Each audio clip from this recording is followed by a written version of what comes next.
a be be سن لے تیرا چاچا تیرے بابے دا نوکر عباس تیرے نال وعدہ پیا کردا ہے پہلی گل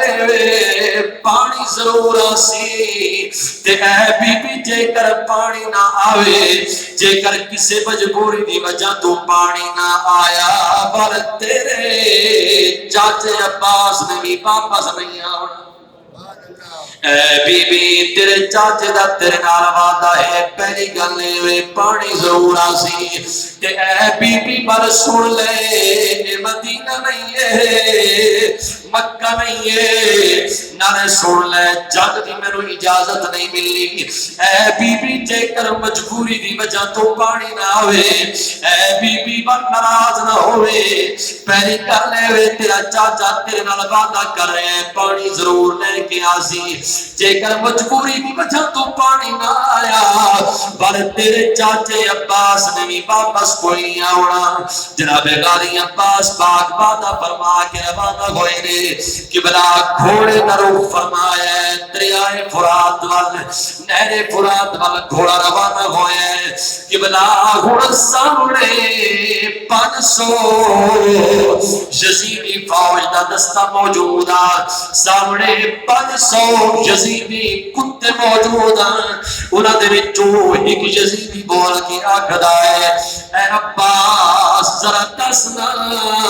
کیوں تے آ رہے ہیں جناب غازی عباس پاک فرمان لگے اے یزیدیوں سن لو میرے آقا حسین دے شہزادے پیاسے نے میں کسی اور مقصد نہیں بلکہ اپنے آقا حسین دے شہزادہ واسطے پانی لین واسطے آ رہے ہیں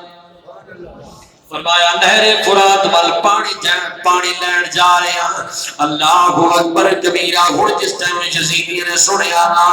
آکھن لگے اے غازی سن لے نہر بڑی دور ہے دریائے فرات تے بڑا دور ہے اے غازی جڑا سامنے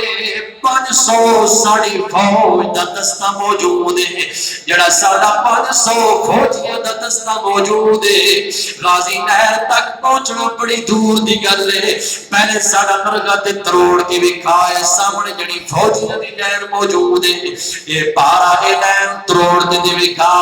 اس لین نو کراس کر کے دے ویک جناب غازی عباس پاک نے جس طرح جملہ سنے نا جناب غازی عباس میرے امام دا نوکر ہاں لیکن پر بھی رکھا دے اندر مولا علی شیر خدا دا خونا مولا علی شیر خدا دا خون رکھا دے اندر موجود جناب غازی عباس پاک نے جس طرح دھمکی امیز ہے جا سنے نا جناب غازی عباس جلال دے اندر آگئے اے میں جناب والا تلوار تے ہاتھ بھی رکھے رب دے پیارے شیر دے شیر پتر نے جلال دے اندر آگے فرمایا اے یزیدی فوجیوں سن لو اے یزیدی کتیوں سن لو تسی کہہ رہے ہو ساڑا پار جناب والا پارا توڑ کے وکا ساڑا درگاہ توڑ کے وکا آپ سرکار فرمان لگے ہٹ شامی فوج دا بزدل دستا غازی عباس پاک دھمکی امیز لہجہ سن کے